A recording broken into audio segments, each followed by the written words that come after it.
Hello students, मी Hemlata Dhamdere. Welcome to my YouTube channel Prajakta shorthand. Students, आत्तापर्यंत आपण फ्रेझोग्राफीपर्यंत पूर्ण अभ्यास केलेला आहे. आता आणखी एक नवीन इंटरेस्टिंग गोष्ट तुम्हाला आता शिकायची आहे आज, ती म्हणजे circle and stroke S Z. त्यातलं सर्कल एस झेड आणि स्ट्रोक एस झेड या दोन्ही आपल्याला एकत्र घ्यायचे आहेत, कारण की कुठे सर्कल काढायचा आणि कुठे स्ट्रोक काढायचा यासाठी हे आपल्याला एकत्रित नियम आपल्याला घ्यायचे आहेत. Okay, so circle S Z. आत्तापर्यंत आपण एससाठी काय केलं होतं, असा स्ट्रोक काढला होता. झेड अर्थातच आपला हेवी होता. आता आज आपण त्याच्यासाठी आणखी एक नवीन गोष्ट त्याच्यात शिकणार आहे की एससाठी आपल्याला सर्कल, एस किंवा झेड व्हॉटेवर, पण त्याच्यासाठी आपल्याला सर्कल असं शिकायचं आहे, छोटंसं सर्कल. ओके, म्हणजे आता कसं होणार आहे की याच्यासाठी काही नियम राहणार आहेत सर्कल आणि सर्कलसाठी. तर आता सुरुवातीला ज्या वेळेला झेड येईल, म्हणजे पहिला नियम त्यातला जो आहे तो म्हणजे शब्दामध्ये सुरुवातीला जेव्हा झेड येईल, म्हणजे इनिशियल झेड जर असेल शब्दामध्ये, तर त्याला सर्कल वापरायचं नाही.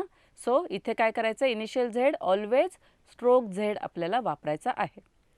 आणि झेड मग केव्हा वापरायचं आपल्याला, तर मध्ये आणि फायनल झेड असेल तर तिथे आपल्याला सर्कल वापरू शकतो आपण. ओके, म्हणजे वर्डमध्ये इनिशियल झेड आला तर स्ट्रोक वापरायचा आहे, पण मध्ये किंवा शेवटी आला तर आपल्याला सर्कल वापरू शकणार आहोत आपण, अकॉर्डिंग टू जे रूल्स आपण शिकणार आहोत आत्ता त्याप्रमाणे. आणि एसच्या बाबतीमध्ये एस आपण एव्हरीवेअर वापरू शकतो, म्हणजे इनिशियली पण वापरू शकतो, मिडली पण वापरू शकतो आणि फायनली सुद्धा वापरू शकतो. ओके, हे जर आले शब्दांमध्ये तर त्याच्यासाठी सर्कल अगदी इझिली वापरू शकतो. म्हणजे पहिली गोष्ट तुम्हाला ही कळाली की झेड केव्हा वापरायचा, एस साऊंड आला तर केव्हा सर्कल वापरायचं, आणि झेड साऊंड आला तर केव्हा सर्कल वापरायचं. आता याच्यासाठी बेसिक 3 रूल्स आपल्याला फॉलो करायचे आहेत. सर्कल एसचे rules, rules for circle S. आता ज्यावेळेला मी सर्कल एस म्हणते त्यावेळेला ते सर्कल झेडसाठी सुद्धा तेच रूल्स असतात. फक्त एक गोष्ट लक्षात ठेवायची आहे की इनिशियल झेडला आपल्याला सर्कल काढायचं नाही आहे, बाकी मग सगळीकडे आपण सर्कल वापरणार आहोत. आता रूल्स काय, पहिला रूल आहे विथ स्ट्रेट स्ट्रोक. आता हे जे एसचे रूल्स आहेत हे तुम्ही खूप छान लक्ष देऊन आत्मसात करा, कारण की या बेसवर बराच अभ्यास पुढचा आपला होतो. म्हणजे ही गोष्ट कळायला सुरुवात झाली, एकदा ही लँग्वेज आपल्याला कळायला सुरुवात होते, आता तुम्ही बऱ्यापैकी परफेक्ट होत चालला आहात नक्कीच, कारण की अभ्यास तुम्ही वेळच्या वेळेला करत आहात. सो ही जी लँग्वेज आहे एकदा कळायला सुरुवात झाली आपल्याला की याच्याच बेसवरती आपल्याला पुढचे जे रूल्स आहेत ते लवकर लक्षात येतात. एसचे हे रूल्स आहेत त्याच्याप्रमाणे पुढचे पण रूल्स आपल्याला नंतर लवकर लवकर लक्षात येतील. सो पहिला रूल जो आहे, विथ स्ट्रेट स्ट्रोक जर आपल्याला एस सर्कल काढायचं असेल तर ते अर्थातच आपलं विथ लेफ्ट मोशन येणार आहे. ते सर्कल कसं काढणार आपण, left motion, with left motion. Okay, ज्या वेळेला कर्व स्ट्रोकला येईल सर्कल विथ कर्व स्ट्रोक, ज्यावेळेला मी एस म्हणते तेव्हा झेड सुद्धा लक्षात घ्यायचा आहे. विथ कर्व स्ट्रोक जर एस किंवा झेड आपल्याला काढायचा असेल तर तो अर्थातच इनसाइड द कर्व, कारण कर्वला लेफ्ट राईट असं म्हणू शकत नाही आपण, कर्व आहे आणि मग त्याच्यातच तो इनसाइड द कर्व आपलं सर्कल वापरलं जाईल, inside the curve. Okay, and third rule आहे, जेव्हा दोन स्ट्रेट स्ट्रोकच्या मध्ये जर आला एस किंवा झेड तर तो आउटसाइड द अँगल येईल. Okay, between two straight strokes हा कसा येणार, आउटसाइड द अँगल. आता उदाहरणं घेऊया आपण, म्हणजे त्याला ते जास्त आपल्याला लक्षात येईल. आता स्ट्रेट स्ट्रोक बरोबर लेफ्ट मोशनने काढायचं आहे. म्हणजे आता फॉर एक्झाम्पल सॅक हा शब्द आहे, सॅक, तर इथे सुरुवातीला एस आला आहे आणि पुढे के आला आहे. मग आता इथे एसचं सर्कल विथ लेफ्ट मोशन काढलं आणि इथे के काढला. सॅक्स असेल तरी पण शेवटी पण आपण इथे एस काढू शकतो. ओके, सॅक, सॅक्स असेल तर अशा प्रकारे काढू शकतो. व्हॉवेल अर्थातच आपल्याला प्रिसिडिंग साईडला द्यायचं आहे. इथे रीड करताना आधी आपण काय रीड करणार, एस, कारण की सर्कल लिहिलेलं आहे, सर्कल नंतर त्याच्या बरोबर जे व्हॉवेल तुम्हाला दिसतंय ते तुम्ही रीड कराल आणि त्यानंतर के रीड, के म्हणजे कुठलं जे काही कन्सोनंट असेल ते तुम्ही रीड कराल. ओके, आता हे सर्कल आपण काढलं. इथेच मी तुम्हाला सांगणार आहे की सर्कल केव्हा वापरायचं नाही. तर सर्कल वापरायचं नाही जर या एसच्या आधी व्हॉवेल आलं तर. म्हणजे आता आस्क हा जर शब्द आला तर काय होतंय, एस केच आहे इथे पण एसच्या आधी व्हॉवेल आहे. जसं आपण डब्ल्यू सेमी सर्कलच्या बाबतीत शिकलो की इनिशियल डब्ल्यूच्या आधी व्हॉवेल आलं तर आपण सेमी सर्कल नाही वापरायचं. सेम थिंग, एसच्या आधी जर व्हॉवेल आलं तर आपल्याला सर्कल वापरायचं नाही. इथे स्ट्रोक, एस आणि मग के तुम्ही वापरणार आहात, कारण एसच्या म्हणजे हे जे कन्सोनंटच्या प्रिसिडिंगला व्हॉवेल दिसतं ते एस नंतर रीड होतं आणि एसच्या आधी येणारं व्हॉवेल द्यायला मग इथे जागा राहत नाही. एका साईडला दोन व्हॉवेल्स आपले असणार नाही आहेत. त्याच्यामुळे इथे आस्कमध्ये आपण हे केलं. म्हणजेच ज्यावेळेला आपण सर्कल एस झेड शिकतोय त्याच वेळेला आपण स्ट्रोक एस झेडसुद्धा इथे आपण शिकतोय. हे झालं इनिशियली मी काढलं. ओके, आता समजा बिझी हा शब्द आहे, बस आणि बिझी. आता बस शब्द आहे तर अर्थातच मी बी काढणार, एस काढणार आणि अ व्हॉवेल देऊन बस हा शब्द लिहिला. इथे एसचं सर्कल मी सरळ स्ट्रोक असल्यामुळे अर्थातच लेफ्ट मोशनने काढलं. पण हेच जर बिझी हा शब्द असेल तर इथे काय झालं आहे, फायनल एस नंतर व्हॉवेल आलेलं आहे. म्हणजे इनिशियल एसच्या आधी व्हॉवेल आलं तर आणि फायनल एसच्या नंतर व्हॉवेल आलं तर आपल्याला सर्कल काढता येणार नाही, कारण हे जे व्हॉवेल असणार आहे, इथे जे व्हॉवेल दिसतंय बीच्या पुढे ते बीचं व्हॉवेल आहे. मग एसचं व्हॉवेल कुठे देणार, आणि म्हणून आपल्याला इथे बिझी हा शब्द पूर्ण काढावा लागेल.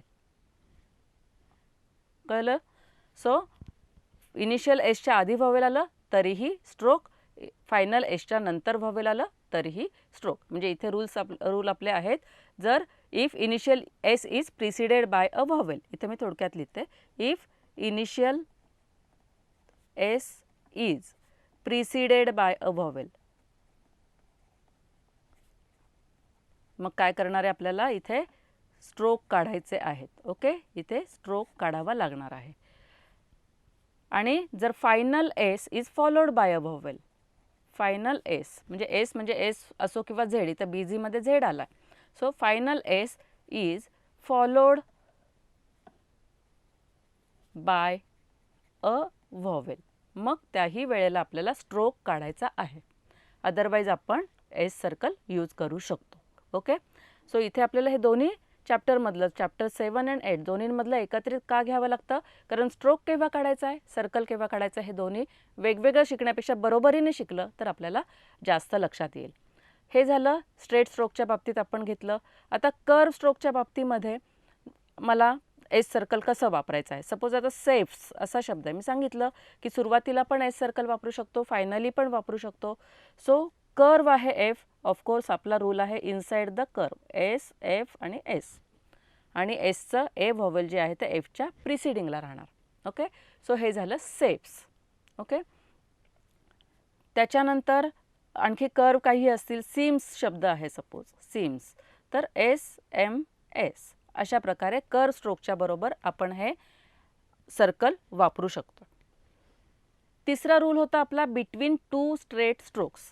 Okay, between two straight strokes. आता टास्क हा शब्द आहे तर इथे एस सर्कल आपण वापरणार आहे, पण इथे के आहे आणि इथे टी आहे, मीन्स दोन स्ट्रेट स्ट्रोक्स आहेत. सरळ स्ट्रोक आले की कोन तयार होणार आहे आणि मग त्या कोनाच्या बाहेर आपल्याला एस सर्कल काढायचं आहे. मग अशा वेळेला त्याची मोशन आपली राईट मोशन झालेली आहे, पण बेसिक रूल काय, आउटसाइड द अँगल. इथे आपण काय म्हटलं आहे, आउटसाइड द अँगल हा रूल आपला आहे एस. दोन सरळ स्ट्रोकच्या मध्ये जर एस आला तर. रिस्क असा शब्द असेल तर आर काढला आणि एस के काढला. ओके, सो हा झाला रिस्क. आलं लक्षात? सो आणि सरळ स्ट्रोकच्या बाबतीत बाकी दोन्ही सरळ असतील सपोज, तर रेझर हा शब्द आहे सपोज रेझर, तर आपल्याला इथे लेफ्ट मोशनने एस काढून इथे केलेलं आहे. म्हणजे सरळ स्ट्रोकला लेफ्ट मोशन हा रूल तर नेहमी आहेच आहे. ओके, सो अशा पद्धतीने आपला सर्कल एस शिकून झालं आहे. आणि इथे स्ट्रोक एस केव्हा काढायचा हा बेसिक रूल मी इथे या सर्कल एसच्या बरोबर घेतला आहे. आणखी रूल आहे स्ट्रोक एस केव्हा काढायचा आहे त्याबद्दलचा, तर तो आता आपण बघूया. जसं की मागच्या आधीच्या पेजवर आपण बघितलं की इनिशियल एसच्या आधी व्हॉवेल आहे आणि मग एस आहे, तर आपण अर्थातच स्ट्रोक काढला. त्यानंतर आपण बघितलं की फायनल एस आहे, हा इनिशियल होता आणि इथे फायनल एस आहे आणि त्यानंतर व्हॉवेल आहे, तर अर्थातच आपण काय केलं होतं, इथे स्ट्रोक काढला होता. या दोन गोष्टी बेसिक आपण मगाशी शिकलो. आता आपल्याला याच्या पुढे आणखी पुढचा एक रूल आहे. हा झाला फर्स्ट, हा झाला सेकंड. ओके, आता तिसरा रूल आपल्याला शिकायचा आहे, तो म्हणजे ओरिजिनल शब्दामध्ये जर आपण एसचा स्ट्रोक काढला असेल, एस किंवा झेडचा, तर त्याचं डेरिव्हेटिव्ह येईल किंवा कंपाऊंड येईल, तर त्याही वेळेला तो एस तसाच ठेवायचा आहे स्ट्रोक, त्याच्यामध्ये सर्कल यूज करायचं नाही. म्हणजे सॉ शब्द जो आहे तो आपण असा काढतो, सॉ. मग सॉ बेंच असा शब्द जर आला तर हा सॉ तसाच ठेवायचा आहे, कारण की डेरिव्हेटिव्ह झालं पुढे बेंच असा शब्द आला. ओके, त्याच्यानंतर असेल्ड हा शब्द आहे. असेल्डमध्ये इनिशियल व्हॉवेल आलं म्हणून एसचा आपण स्ट्रोक काढला, असेल्ड. पण जर अनअसेल्ड असं जर असेल तर असा शब्द जर आला असेल तर आपल्याला अन आणि असेल्ड शब्द बदलायचा नाही, तो तसाच्या तसाच काढायचा आहे. म्हणजे ओरिजिनल शब्दात स्ट्रोक असेल तर त्याचा डेरिव्हेटिव्ह किंवा कंपाऊंड आलं तरीही आपल्याला स्ट्रोकच काढायचा आहे. इज शब्द आहे, इज आणि डिसीज. ओके, सो अशा प्रकारे डिसीज हे लक्षात घ्यायचं. त्यानंतर पुढचा एक महत्त्वाचा रूल असा आहे, हा फोर्थ रूल स्ट्रोक एस झेडचा. ओके, या रूलमध्ये काय आहे की समजा इनिशियली एस आहे, एस, पण तो काय followed by a diphthong. Okay, initial S आहे पण तो followed by, sorry not diphthong, triphone, followed by a triphone. Diphthong असेल तर चालतो सर्कल, पण ट्रायफोन असेल तर सर्कल चालणार नाही. इनिशियल एस नंतर जर ट्रायफोन आलेला आहे, ट्रायफोन कुठले शिकलो आपण, आय अ, ऑय अ, यू अ आणि औ अ. ओके, सो हे जर ट्रायफोन जर आले आपल्या याच्यामध्ये तर आपल्याला इनिशियल एसच्या आधी व्हॉवेल नसलं तरीही आपल्याला स्ट्रोकच काढायचा आहे. फॉर एक्झाम्पल सायन्स हा शब्द आहे, एस आहे, इनिशियल व्हॉवेल नाही आहे, but S is followed by a triphone. So इथे आपल्याला सायन्स असं काढायचं आहे, स्ट्रोक काढायचा आहे. Okay, science. पण जर सिन्स आला तर इथे काही ट्रायफोन नाही आहे, जनरल व्हॉवेल आहे, सो इथे we can use the circle. Okay, त्यानंतर लास्ट रूल आहे याच्यामध्ये की फायनल एस आहे आपल्या शब्दामध्ये आणि फायनल एस नंतर व्हॉवेल नसेल तर आपण आत्तापर्यंत काय केलं, सर्कल काढलं. ओके, पण इथे जर final S is preceded by a triphone, म्हणजे फायनल एसच्या आधी जर ट्रायफोन आला